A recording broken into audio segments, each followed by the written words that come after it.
Algebra 1, we are in Unit 6 still, looking through Lesson 13, which is Part 2 of Lesson 12 that you did last week.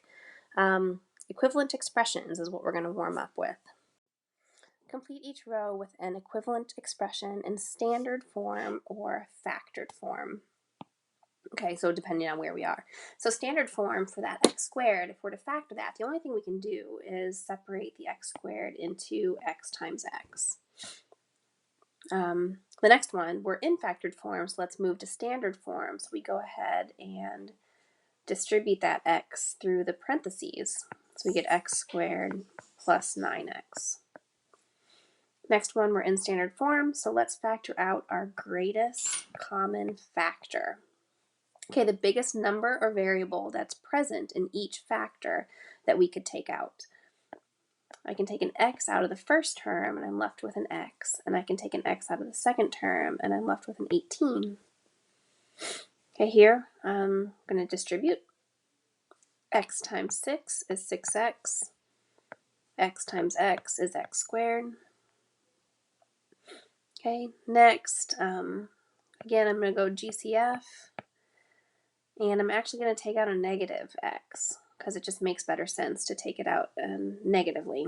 Like, I'll show you. If I take a negative x out of the first term, I'm left with a positive x. If I take a negative x out of the second term, I'm left with a negative 10. Because if I were to distribute this back, I would get negative x squared. And negative x times a negative 10 is a positive 10x. A great way to check your work. Okay, and here let's distribute this back. We get negative x squared minus 2.75x. And I'm in red. I don't know why. What do the quadratic expressions in each column have in common, besides the fact that everything in the left column is in standard form and everything in the other column is in factored form? Be prepared to share your observation. I see that everything in the factored form is in the form of like a factor and then addition or subtraction of two factors. That's what I see in the factored form. And everything in the standard form looks to be in the form of just two terms, like a x squared plus bx. No constant. Right? Ooh. This one, I would much rather see it like this, personally. I'm not sure this curriculum agrees with me, but that's how my mind works. Actually, let me point out one more thing. This part is our linear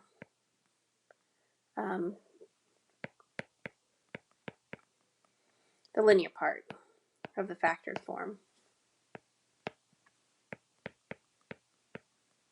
which is nice because we know when it's just x plus or minus a number, it's linear.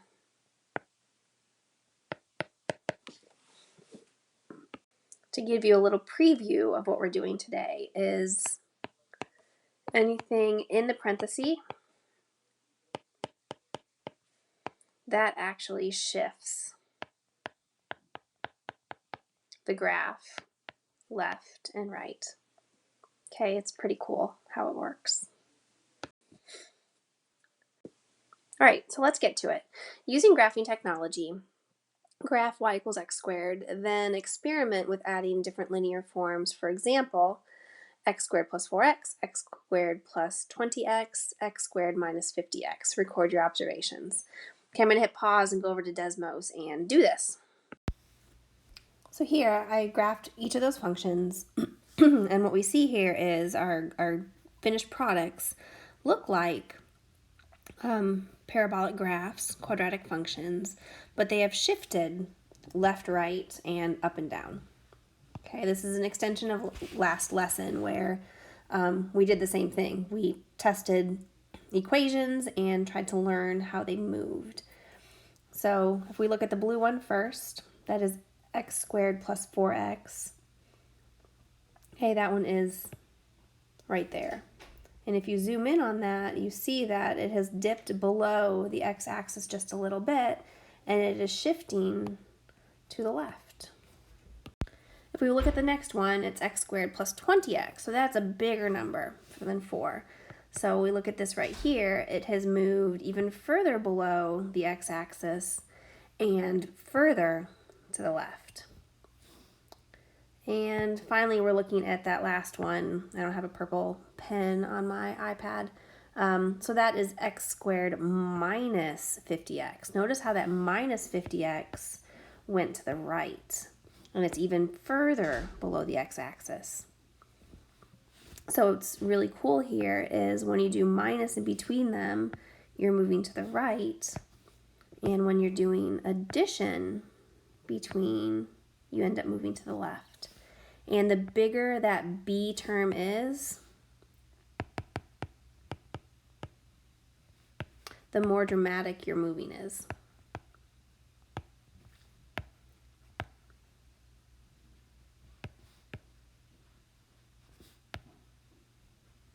Both left, right, and up, down. Actually, we didn't move up at all. So let's just say down. All right, I'm going to try the next one, which is B. Graph y equals negative x squared, then experiment with adding different linear terms. Record your observations. So I'm going to push pause, delete everything that is on your screen right now, and replace it with everything from part B. Okay, so what do we have here? I used the exact same equations because I wanted to see what happened. All I did was made the leading term negative. I didn't change anything else. So if we look at this blue one, we didn't just reflect over the x-axis, we also reflected over the y-axis. So we're opening down, which makes sense, but we have shifted to the right. And I would say we're shifting to the right because if I factored that, I would get negative x times x minus 4. And we shift to the right when there's a minus there. Let's look at the green one. Negative x plus 20x. There we are. Okay, we're still, like we reflected over the x-axis and the y-axis. Okay, we've moved to the right, but we also have moved up a little bit. And if I factored this, I would have negative x times x minus 20. So that's a minus 20, which means I moved to the positive direction, which is right. Very backwards, but that's how it works. That's how it's always worked. And then this last one, negative x times x plus 50. When it's a plus in between those two terms, you move to the left, which is what we're doing right here. Much more dramatic stretch on the other side of the x-axis, and we have moved to the left. And we've actually moved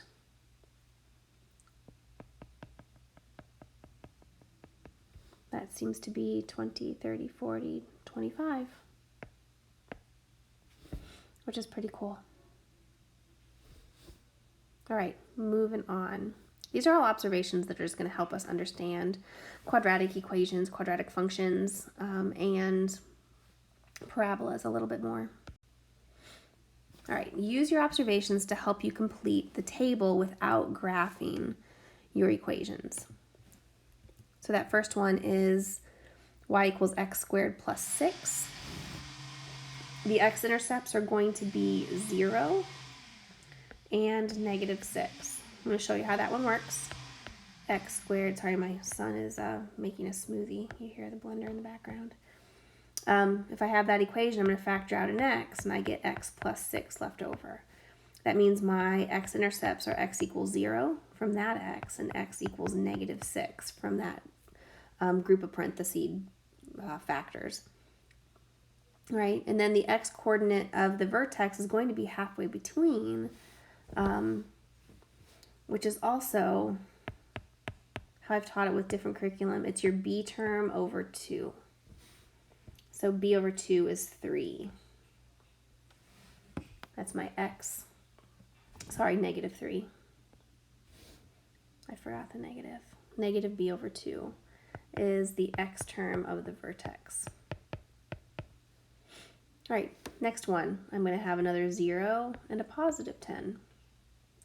And my x-coordinate of the vertex is going to be negative b over 2, which is 5. Okay, here I have an x-intercept of 0. And if I factor that out, I'm going to have x minus 50, so that'd be 50. Okay, that one opens down, which doesn't matter about the x-coordinate of our vertex. I just know it's half that distance between the two x-intercepts. And here, if I factor out that negative, that's going to be positive, which means my x-intercepts are 0 and negative 36. And my x-coordinate is going to be half that.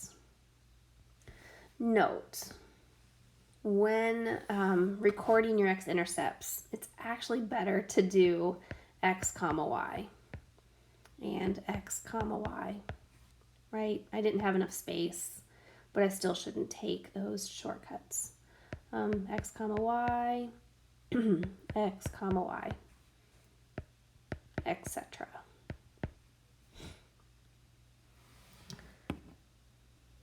All right, moving on. Question number 3. Some quadratic expressions have no linear terms. Find the x-intercepts of the x-coordinate of the vertex and graph the representing equation. Note, it's possible for the graph to not intersect the x-axis. If you get stuck, try graphing the equations. Okay, if we're trying to find the x-intercepts, okay, that always means that our y is 0. So to find the x-intercepts, we solve for x. So 25 equals x squared. Take the square root of both sides, and I have x equals positive or negative 5, because 5 times 5 equals 25, and negative 5 times negative 5 equals 25. So if I were to graph that, it's going to cross the x-axis at negative 5 and positive 5. Our b term is 0, so our vertex, the x value is going to be 0.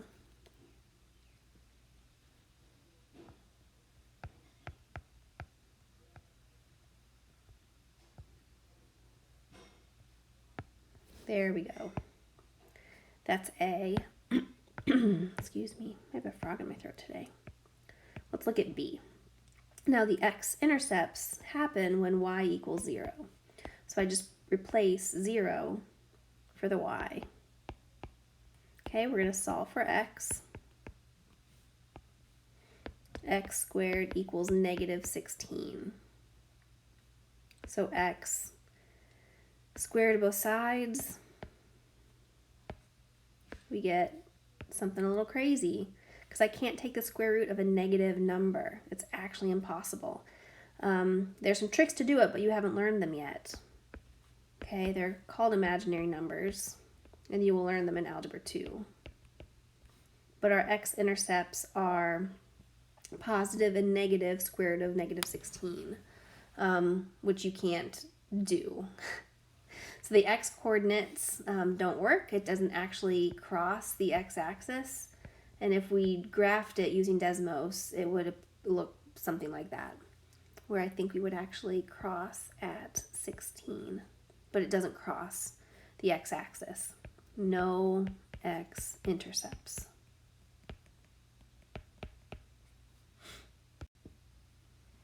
All right. That last thing was actually optional in your curriculum, but I went ahead and did it. And this stuff is not optional, even though this page said that it was. Okay, we are going to practice writing equations for graphs. Okay, yeah, we're going to practice. So I'm going to go through each one. There's actually 6 graphs. Wait, 1, 2, 3, 4, 5, 6, 7 graphs, 8, 9 graphs to work from. That's a lot of graphs. 10. Oh, F's not on my thing. 1, 2, 3, 4, 5, 6, 7, 8, 9, 10. All right, that's a lot, but it's going to get easier as we go. But I'm going to go ahead and do them all. So this video might be a little bit longer than what we're used to. So for this first one, my x-intercepts are both at 0, and my vertex is at 0, 0. So my equation is going to be just a basic y equals x squared. Here my x-intercepts are -3, 0 and 3, 0. And my vertex is at 0, -9. So from the x-intercepts alone, I can do x plus 3 and x minus 3. And that can be my equation.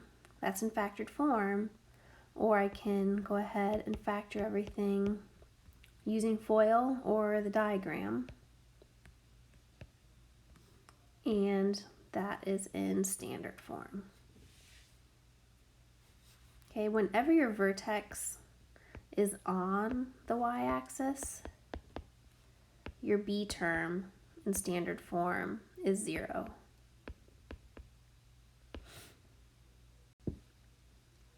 Okay, here we have our two x-intercepts, -2, 0 and 3, 0. And the vertex is 0.5, -6.25. Okay, I can actually go straight from here.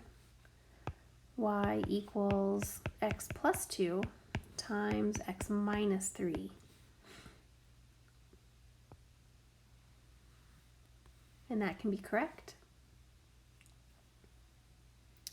Sorry, this is A, B, C. This is C. Just checking my answers. Yep.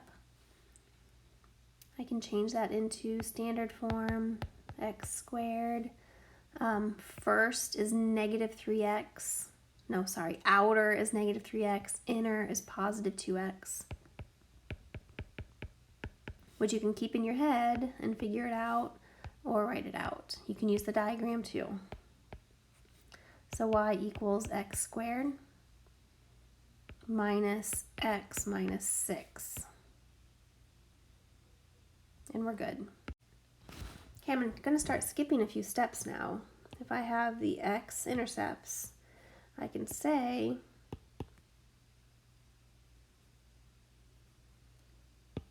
x plus 6, x minus 0. So y equals x squared plus 6x. Both of those work. Notice here there's no constant, and our y-intercept is the same as one of our x-intercepts. Okay, here our y-intercept is 6, -6, sorry, which follows the equation we came up with. Okay, x-intercepts, x plus 2, x minus 2. But does it open down? So I actually need a negative out front. I have to know that. So y equals, first let's deal with this. X squared, outer, inner, -2x, +2x, cancel, and then minus 4. But I have that negative on the outside. And those, amazingly enough, are all equivalent. So they are all possible answers. Okay, x-intercept is x minus 2. And that's the only one, so it's going to happen twice. Okay, this one, super duper different and slightly confusing. Okay, so a quadratic equation has to have two binomials. It has to have two sets of parentheses or a variable in one set of parentheses. Okay, that's the definition because it's x plus or minus a number, x plus or minus a number, x plus or minus a number. Because I need an x squared in my answer. It's the only thing that makes it a parabola. So when we just have a touch like this, that means that zero, that x-intercept happens twice. So that is actually a possible answer, as is this one, as is the standard form. So first is x squared, outer inner is negative 2x, and last is plus 4. Those are all possible answers. And notice, my y-intercept is my y-intercept. Okay, G and H. We have 4 more. Oh, I'm still in yellow. That gives me x plus 1 and x minus 3. Okay, FOIL it, x squared. I get a minus 3x and a plus 1x, which gives me a minus 2x and minus 3. But this opens down, so I've got a big mistake here. I need a negative out front,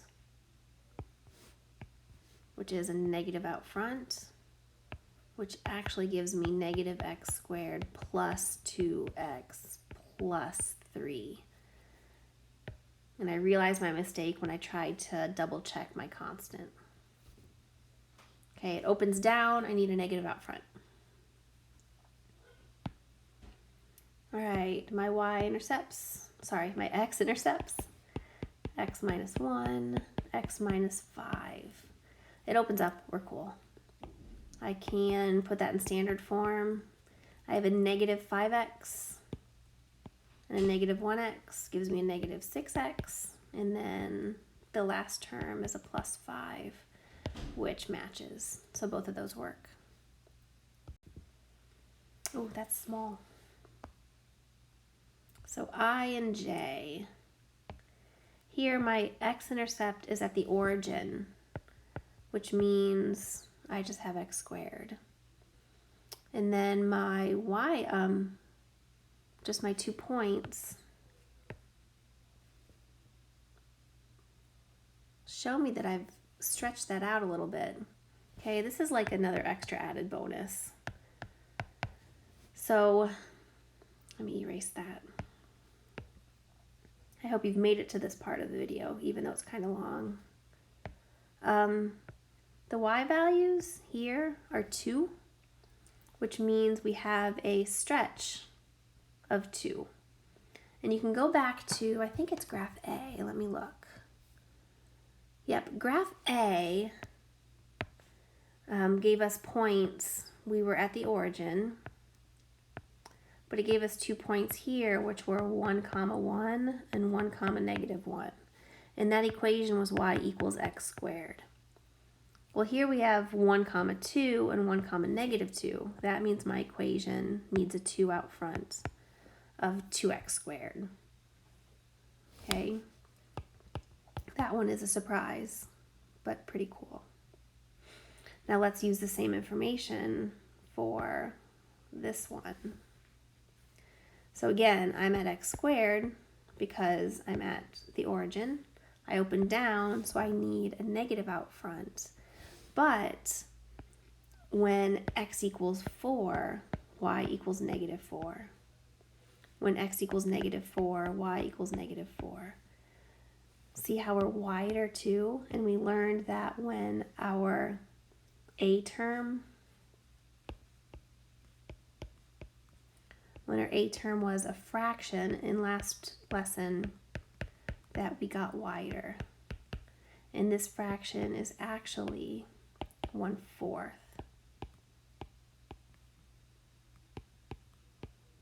With a negative out front.